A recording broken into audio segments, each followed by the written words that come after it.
When creating pretty much any business online, whether it's an affiliate marketing business, a blog, or anything else, the first question you'll often need to ask yourself is, what is it going to be about?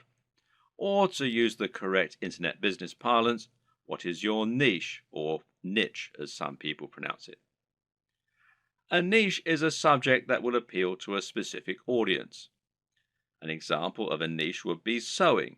Now, sewing is something that appeals largely to older women, but also a lot of younger women these days who are interested in arts and crafts. And of course, some men like sewing too. Let's not stereotype here. Either way, most people are either interested in sewing or they're not. Thus, it has a niche appeal and gives you a specific target audience. You can go even more niche if you like, though, and choose crocheting or bird sewing patterns. But the more niche you go, the more narrow your audience. Another example of a niche is fitness. Now, fitness is a much larger niche because it will appeal to a huge proportion of the population. Nearly everyone will want to get fitter at some point in their lives. It's still a very specific subject matter that will talk to a very specific type of person, but it's a much broader niche. When it comes to internet business, the key often boils down to finding the right niche, and this will often mean finding a niche that has a broad appeal while not being overly competitive. The problem with the health and fitness niche is that you're going to be going up against a huge number of other channels. Some big names in this space include the Hodge twins, Athlean X, bodybuilding.com,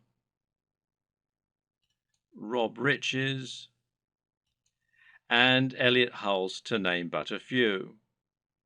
Many of these channels have been around for years now and have millions of subscribers and huge amounts of money to spend on marketing. That means if you want to go up against them with a video on how to get abs, you might well struggle to get your video to a position where it will actually be seen and clicked on. But on the other hand, a YouTube channel about crocheting cat patterns probably won't get looked for very often and will quickly reach its peak, leaving you with nowhere else to go, and of course a big cap on how much you can possibly earn. So you need to choose the right topic and to find that sweet spot. So how do you find your niche? A good option is to start with the bigger niches and then to focus down and find yourself a smaller sub-niche within the niche. So to start with, let's look at what the very biggest niches are and what the most lucrative ones are. In general internet marketing, the biggest niches are fitness, dating, self-help, and making money. This is because all of these subjects are things which have a hugely broad appeal and which will appeal to practically everyone.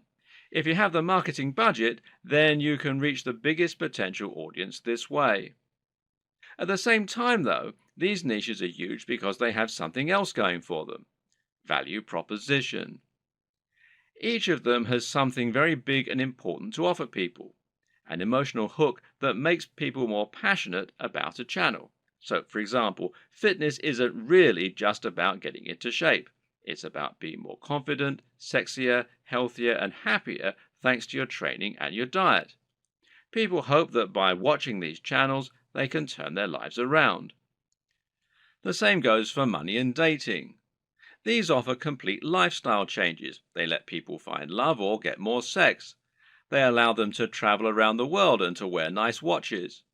They have a real emotional hook, and this means the products sold in advertising can charge a lot more. People are much more willing to pay for a book that will make them $1 billion than they are to pay for a book that can teach them how to sew. But YouTube is a weird place, and when you look around YouTube, you'll find that these regular rules only partly hold true. But there's actually a lot of other highly successful content there that is just plain inane, to be quite frank. Some of the biggest topics on YouTube outside of those big internet marketing favorites are gaming, makeup tutorials, grooming and style, travel, technology, fails, cats, DIY, comedy, and lifestyle vlogs. That's a much more bizarre selection of niches, and if you look around, you'll find thriving subcultures celebrating all kinds of other unusual things. There are some very popular YouTube channels, for example, that show people how to transform new Transformer toys. The thing to understand about YouTube is that it's much more visual than a blog or a social media channel. And this means any subject matter that is more visual in nature and more dynamic is almost sure to be a success. Cat videos provide immediate laughs, while makeup tutorials show women how to look their most beautiful and have the proof that it works right there on the screen. And people enjoy watching inane things like vlogs about the everyday lives of YouTube stars because, well, believe it or not, it almost feels like company. People enjoy watching the YouTube channels of people who are like the coolest friend that they'd love to hang out with. YouTube is such a direct, personal format that it's a great way to create almost a relationship with your audience and to thereby make a big impact on them. This works even better if you can sell the kind of lifestyle they find desirable and thereby allow them to live vicariously. A lot of people watch the lifestyle vlogs of rich, attractive people because they want to live those kinds of lifestyles themselves, and of course, a lot of it is fabricated. Meanwhile, watching someone else play a video game and providing a commentary can be a way to recreate the feeling of hanging out with your mates while playing GoldenEye on the N64 in your youth. And at the same time, you're getting news and footage of new games that you might be interested in. So, how do you bring all these disparate elements together into something that will really work for you? Well, that's a question only you can answer. But a good way to start is to take a broad niche that has a wide appeal and then focus down. For example, you can go with fitness, but find your own way into the industry by making your channel all about fitness for the over 50s. This is a brilliant way to offer something a bit different and a bit unique, and thereby stand out from the crowd while still having that value proposition and universal appeal.